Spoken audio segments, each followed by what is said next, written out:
Olá pessoal, boa tarde, tudo bem? Meu nome é Davi Spiller e eu estou gravando um vídeo piloto para o meu canal e acredito que por ser um vídeo piloto, uma apresentação seja relevante, já que muitos não me conhecem. Eu sou Davi Spiller, sou mestre em sustentabilidade pela PUC Campinas, sou pesquisador de economia solidária, eu faço parte do Centro Internacional de Pesquisa, o CIRIEC, assim como faço parte também da Associação Brasileira de Pesquisadores, a ABPS. E por ser da sustentabilidade, por ser a sustentabilidade uma área interdisciplinar, eu falo sobre diversos temas em meus artigos, em minhas pesquisas.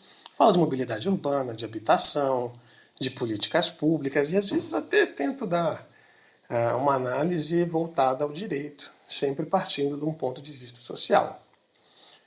E por ser um vídeo piloto de um canal de alguém de sustentabilidade, eu acreditei que talvez fosse relevante trazer um tema que tem impacto direto no maior número de gente possível. E escolhi um tema que, direto ou indiretamente, afeta a vida de todas as pessoas.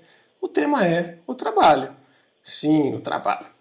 O trabalho é visto de suma importância para a realização da vida humana, porque é através dele que a gente consegue extrair o nosso salário e é através do salário que a gente mantém as condições mínimas de manutenção da existência. Porém, convém a gente analisar um pouco sobre a origem do trabalho para entender como ele é hoje. Analisar a origem do trabalho é substancialmente negar a impressão, o conceito que a gente tem de trabalho hoje. Hoje o trabalho é visto como uma atividade dignificadora da vida humana. Ao passo que se nós pegarmos, por exemplo, nos gregos e filósofos, o trabalho não era visto dessa maneira. Ao contrário, na verdade. O trabalho ele era visto como algo malquisto. O que era benquisto naquela ocasião era necessariamente o ócio. O trabalho não era para os homens livres, doutos. Não, o trabalho era visto para os párias. O trabalho era visto como desefetivador da atividade humana. Tanto que se a gente analisar a gênese da palavra trabalho, ela advém de tripalium, que era substancialmente um instrumento de tortura. E fazendo esse salto temporal para a vida de agora, não só a gente entende o trabalho como dignificador, mas lutamos pelo direito ao trabalho. E as condições com que esse trabalho se efetiva não necessariamente são as melhores. Quer dizer, muitas vezes as pessoas são mal pagas, elas possuem péssimas condições, baixíssimos direitos, devem se deslocar de áreas remotas, periféricas da cidade, para um centro, para que consigam executar essa sua função. E ainda assim, muitas vezes o trabalho sequer dá condições para que a pessoa tenha um mínimo de custeio da sua vida. Os custos de aluguel, de alimentação, água, luz são muito mais altos do que necessariamente quanto as pessoas ganham. E aí, considerando esse cenário todo, a pergunta é por que considerar o trabalho hoje, no século XXI, tendo desenvolvimento técnico, tendo todas as condições que permitiriam que tivéssemos uma vida com mais significado da forma romana e grega de ser, hoje ainda como um direito? Não seria, na verdade, reivindicar o direito à preguiça? E esse questionamento, apesar de muito atual, recente, ele vem sido feito reiteradas vezes, desde o século XIX, pelo menos, em que, inclusive, a pessoa com que vamos analisar a obra hoje e fazer as indagações, escreveu um texto chamado O Direito à Preguiça. Esse texto, esse pequeno folhetim de 60 páginas, foi escrito por um homem chamado Paul Lafargue, que é tão desconhecido quanto eu. Eu mesma, Andréa Mello. Paul Lafargue, ele era um jornalista cubano que viveu na segunda metade do século XIX e que, a despeito de cubano, morou muito tempo na Europa, especialmente na Espanha, na Inglaterra, França e Alemanha, e acompanhou bem de perto a convulsão social que estava acontecendo ali. E suas análises se pautavam basicamente sobre a questão do relacionamento com o trabalho das pessoas. As pessoas, enquanto comunidade, em como se ajeitavam e as relações dessas para com o trabalho. E Paul Lafargue, na verdade, dizia o seguinte: pessoal, vale lembrar, Europa saindo da Segunda Revolução Industrial, tendo a Revolução Francesa, tendo uma série de eventos que ajudaram a definir o mundo moderno, ele fala, pessoal, não deveríamos estar questionando ou pleiteando o direito ao trabalho, mas sim o direito à preguiça.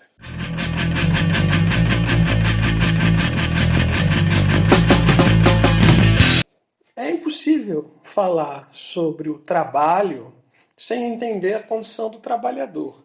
E é impossível falar do trabalho de Lafargue, escrito em 1880, questionando a realidade do trabalhador daquela época, sem entender qual era a realidade do trabalho e do trabalhador. Então, assim, qual era a condição do trabalhador na segunda metade do século XIX? Bom, convém destacar que a Europa inteira vinha sofrendo mudanças há pelo menos 100 anos, desde a Revolução Francesa. Já tínhamos tido a primeira Revolução Industrial, estávamos na segunda, saindo da Inglaterra, a Comuna de Paris já tinha tomado o local, a Alemanha tinha acabado de se reunificar. Então a Europa estava em completa ebulição social naquele momento. Era um momento muito interessante para você lançar olhares sobre a questão do trabalho. E Lafargue faz isso. E para a gente entender um pouco de como estava essa condição trabalhista, a gente vai usar o livro do Titio Engels. Ele chama A Situação da Classe Trabalhadora na Inglaterra, e que ele descreve um cenário assim horroroso do trabalhador, horroroso. O trabalhador tinha que se sujeitar a 14 horas quase que ininterruptas, trabalho infantil. O trabalho das mulheres era tão pior do que os dos homens, porque além da grande jornada ainda tinha a exploração sexual que elas sofriam, inclusive visto como um direito adquirido por parte dos empregados. A burguesia cada vez mais introjetando novas tecnologias, então saindo de um sistema de manufatura para um sistema industrial que cada vez mais se sofisticava e era de forma insalubre, muitos acidentes de trabalho e, pelo aumento da técnica, o desemprego subia. E cada vez mais o que você tinha era o achatamento de benefícios, você tinha extinção de benefícios do trabalho, dos trabalhadores. Para que se tenha uma noção, em 1770 a burguesia inglesa escreveu um paper que se chamava An Essay on Trade and Commerce. Portanto, 80 anos antes da questão redigida pelo Engels, né? E nele era muito explícita a posição da burguesia. A burguesia via naquele momento, já 80 anos antes, já recém saindo da primeira Revolução Industrial, como o proletariado sendo muito questionador. Veja, eles sofrem de perversões, eles querem sempre mais benefícios, mais direitos. E a ideia da burguesia naquele momento, para sanar isso, era só uma: faça com que trabalhem mais. Trabalhando mais, vão ter menos tempo para se unirem, para que consigam pleitear alguma coisa, e assim vamos extinguir os vícios. E eles tinham até proposto um local de trabalho que era chamado de Ideal Workhouses. Eram casas em que o trabalhador ficaria de fato trancado enquanto estava desempenhando essa sua função. Então a solução sempre foi ao trabalhador mais trabalho para deixar que ele para retirá-lo dessas perversões que ele vive. E é claro, cada vez mais que a classe trabalhadora era acachapada, era vilipendiada em seus direitos, essa se via mais aguerrida, queria questionar mais. E é desse momento em que surgem os grandes sindicatos, os grandes movimentos sociais trabalhistas, especialmente na Inglaterra, na França e na Espanha, mas eles começam a galgar direitos, a pleitear direitos, a bater. A gente tem um evento do ludismo, né, que quebrou as máquinas, isso não vai acontecer mais isso aqui. E eles, de fato, conseguiram alguns benefícios no sentido da situação que eles tinham antes, quero dizer. Eles conseguiram acabar com o trabalho infantil, eles conseguiram reduzir as horas e estavam tentando pleitear por algumas outras melhoras. A classe trabalhadora, nesse momento, não se dava por satisfeita, mas é claro que tinha uma situação muito melhor do que antes. que tinha que trabalhar 14 horas por dia, que tinha trabalho infantil, que tinha trabalho superexplorado das mulheres. E é analisando esse ponto, em que os trabalhadores começam a chamar de direitos adquiridos ou direitos conquistados, que o Lafargue é claro. Ele fala, pessoal, isso que vocês estão chamando de direitos não são direitos, são meras concessões de pequenos benefícios. Porque, vejam bem, os senhores alienam seu trabalho por 10 horas, por 12 horas, realizam um trabalho que é abstrato à sua vontade, ou seja, vocês não estão produzindo o que vocês querem fazer, vocês estão produzindo o que vocês são mandados a fazer por um patrão, um burguês. Esse burguês só o que está fazendo é extorquir o mais-valor de vocês, quer dizer, ele lhe paga mal para poder ter uma alta taxa de retorno, e não somente isso.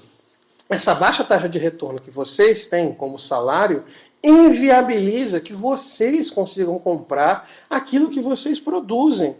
Então, isso que vocês estão chamando de direito ao trabalho, na verdade é uma prisão que eu preciso sair que vocês estão se colocando. E vejamos por outro ponto, não é? A burguesia, ela tem o dinheiro, mas ela é pouco numerosa. Ela não consegue consumir tudo aquilo que é produzido. O proletariado é muito numeroso, mas não tem dinheiro. O que a gente faz com essa produção sobremaneira que é feita através do desenvolvimento técnico? E a resposta de Lafargue é clara. Ele fala, o que se introjeta nesse momento é que a burguesia necessita criar necessidades fictícias em outras pessoas, e quando ela chega num ponto de exaustão no local que ela está, ela tem que inclusive criar necessidades em outras terras. É o que ele entende que justifica os princípios, não o justifica, mas ajuda a elucidar os princípios de colonização. Então é através da colonização que você vai conseguir introjetar, essa burguesia vai introjetar necessidades em outros lugares, mesmo com concorrência, mesmo com situações adversas. E aí vem a constatação mais interessante de Lafargue, que é a do paradoxo social.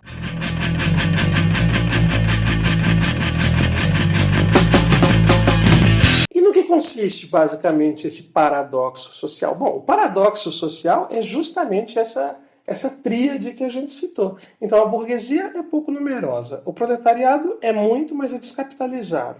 O que tem que fazer é iniciar uma produção de necessidades fictícias, tanto locais quanto em outros locais. A questão é, e aí surge o paradoxo de Lafargue, quando essa demanda, esta oferta é aceita, quer dizer, os produtos que são produzidos sem ter necessariamente um lastro são comprados, ótimo.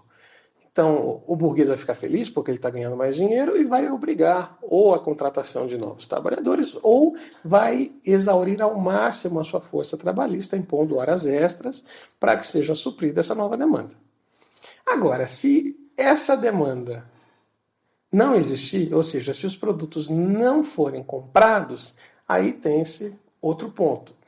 Então, o burguês vai assumir um prejuízo e ele vai repassar esse prejuízo aos seus empregados, ao proletariado, como? Ou reduzindo salários e benefícios, ou colocando esse pessoal no desemprego. E aí tem-se uma ideia interessante. Tendo a redução de salário ou a redução de benefícios, essas pessoas vão procurar outros empregos para poder sanar essa perda salarial que foi feita.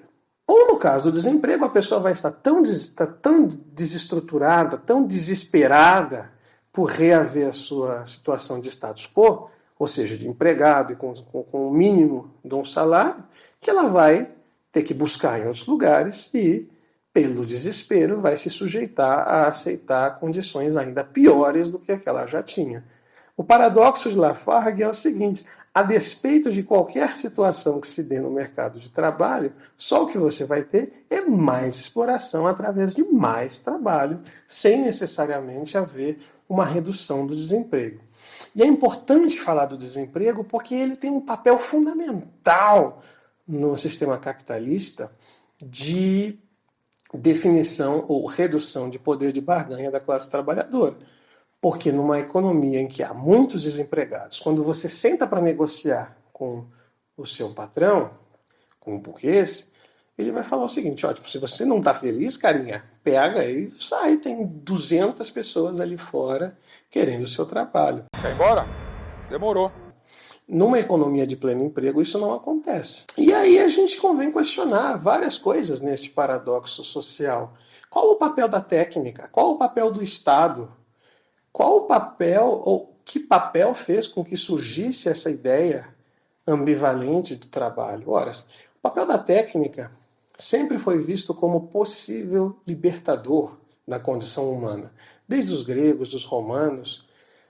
Mas essa técnica libertadora nunca de fato aconteceu, porque a técnica geralmente, aliás, quase sempre, ela vem aliada ao papel da exploração. Mais técnica sempre representou, na verdade, mais exploração. Então a técnica nunca foi libertadora. A despeito da gente ter condições de produção muito maiores hoje do que há 200 ou há 30 anos ou há 40 anos, a técnica não tem trabalhado para as pessoas, a despeito de, veja bem, ela conseguir, com as suas evoluções, produzir a mesma coisa em muito menos tempo. E o papel do Estado é o mais importante, porque o que a gente vê do Estado, na verdade, é o de garantidor, ou da manutenção dos interesses da própria burguesia. O Estado ele serve como mediador desse conflito de classe, mas sempre tomando um lado, que é o lado mais forte, é o lado da burguesia. Então, por exemplo, na Alemanha, logo após a reunificação, ao mesmo tempo que o Estado garantiu certos benefícios, ele tomou o direito de agremiação dos trabalhadores. Isso não pode. E, além disso, estão proibidos os partidos comunistas, os partidos socialistas e qualquer forma de agremiação proletariada de imprensa. Então, assim, sempre essas microconcessões são feitas pelo Estado visando legitimar ou ampliar os interesses da burguesia. E um dos pontos que, na verdade, Lafargue cita em seu texto, que são muito interessantes, e que a gente encontra respaldo na obra de Max Weber, um importante sociólogo em sua crítica à ética protestante e o espírito do capitalismo, é o papel do protestantismo enquanto alicerce dessa nova ideia do trabalho visto como um direito, como dignificante. Porque prega que o trabalho dignifica, mas eles esquecem que ao mesmo tempo o trabalho aprisiona. A ideia de que o homem pode ser probo ao extrair lucros, ao conseguir sanar suas dívidas pelo trabalho, esquece das condições com que ele é feito, das condições com que esse trabalho efetiva-se. E a ideia do protestantismo nessa reforma, que é o que foi feita, é de que a produção do dinheiro traz prosperidade, e a prosperidade é um símbolo ainda maior do que o da felicidade. E aí você questiona, tá bom, esse Lafargue traz tantos problemas, qual que é a solução dele? A primeira solução que é trazida com o Lafargue é justamente para acabar com esse problema do desemprego e trazer uma atividade realizadora à vida humana, a redução das horas de trabalho. Ele fala, não é necessário que o ser humano trabalhe 15, 14, 12 horas, quando ele pode trabalhar 3 pelo desenvolvimento da técnica. Afinal de contas, nos trabalhos, por exemplo, de hoje, nós temos uma produção ou uma capacidade produtiva muito maior do que tínhamos há 5, 10 anos. Entretanto, não vemos uma redução da necessidade de trabalho ou das horas de trabalho.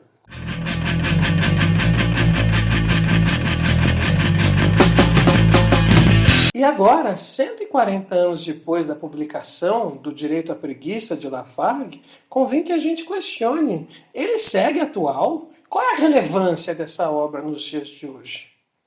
E a minha resposta para isso é de que ele segue mais atual do que nunca. Por vários motivos. Vamos começar analisando pelo ponto da técnica. Ora, com o advento do neoliberalismo e do toyotismo, que prega a estrutura enxuta das empresas, o que a gente vê é um desenvolvimento fenomenal da robótica e dos aplicativos, dos softwares, dos hardwares. É tudo muito mais sofisticado. A escala produtiva saiu assim de controle. Ela é muito mais sofisticada do que já foi há 5 anos. E a cada ano que a gente nota, e isso era um ponto que Lafargue dizia, é que as coisas entram em obsolescência programada mais rapidamente. A baixa durabilidade logo as coisas estão defasadas e cada vez há novos aparatos, novas tecnologias que a gente tem que se informar, porque elas afetam de sobremaneira a forma com que as coisas são produzidas. O Estado, o Estado segue sendo a grande força de manutenção dos interesses burgueses. Sim, o Estado cada vez mais serve para solapar os direitos sociais que foram conquistados. No Brasil, por exemplo, e somente citando o Brasil, aprovaram há pouco tempo uma reforma, né, a reforma trabalhista, cujo o lema era gerar mais empregos, que é uma desgraça do ponto de vista do trabalhador. Quer dizer, você enfraquece os sindicatos, você tira um poder de negociação do trabalhador, porque você passa a aceitar o acordado sobre o legislado, mas como é que você vai aceitar o acordado sobre o legislado se você não tem igualdade de forças? Um trabalhador por si só, sem contar com uma atividade representativa, como os sindicatos, não tem força de barganha junto com o seu empregador. E não só isso, as terceirizações, as privatizações que vêm acontecendo, elas realçam de uma forma assim, ainda mais brutal a forma com que o trabalho exaure a atividade realizadora humana. Por exemplo, se a gente considerar os terceirizados, o professor Ricardo Antunes, vai aparecer a foto dele aqui, ele traz dados muito grandes de disparidade de emprego. Ele mostra que, aqui também a gente pode citar o relatório do Diese, que a maior parte dos acidentes laborais acontecem com trabalhadores que são terceirizados, que eles muitas vezes não têm benefícios, enquanto os trabalhadores regulares possuem PLR, por exemplo, não existe isso para os terceirizados, e o tempo de rotação na vaga é muito grande, o turnover que eles chamam. Então, assim, cada vez menores salários, o desemprego segue uma atividade essencial para a estruturação do capitalismo. Hoje no Brasil nós temos 13 milhões de desempregados. É claro que há uma série de fatores, inclusive erros políticos, que ajudaram a aumentar o desemprego, isso é fato, notório nos últimos anos, mas também é fato que há interesse na manutenção do nível mais elevado do desemprego, porque quando for haver uma entrevista ou um questionamento de novos benefícios, ele torna a ser um grande redutor do poder de barganha. Não quer? Tem as pessoas que querem. O Rui Braga, um sociólogo importante, na mesma linha do Ricardo Antunes, ele chama essa nova classe trabalhadora brasileira de precariado. Precariado em todos os sentidos. Mora longe, é mal paga, não tem benefícios, não tem poder de barganha, não tem nada. E sobre a questão das necessidades fictícias, que o Lafargue citava, ora, o desenvolvimento da tecnologia, da técnica, ele permite que essas necessidades aconteçam de forma de cadeia global, não é? Pegamos a Amazon, pegamos essas grandes empresas, elas conseguem comercializar em qualquer lugar do mundo. Qualquer lugar do mundo, elas têm aparelhos logísticos de primeira linha. Então, o mundo hoje, para a criação de necessidades fictícias, é muito mais propício do que era no tempo de Lafargue. Lafargue, na verdade, se surpreenderia como que o mundo evoluiu em muitos aspectos. E, por fim, não é verdade? A constatação mais clara que nós tiramos de Lafargue, ainda que eu ache que a ideia inicial de redução de horas seja benéfica, ela é insuficiente. Analisando os 140 anos que se passaram da promulgação da publicação dessa obra para hoje, só o que a gente vê é que solaparam a classe trabalhadora, desrealizaram a atividade do trabalho, sem, entretanto, nunca terem permitido aos trabalhadores o direito à preguiça.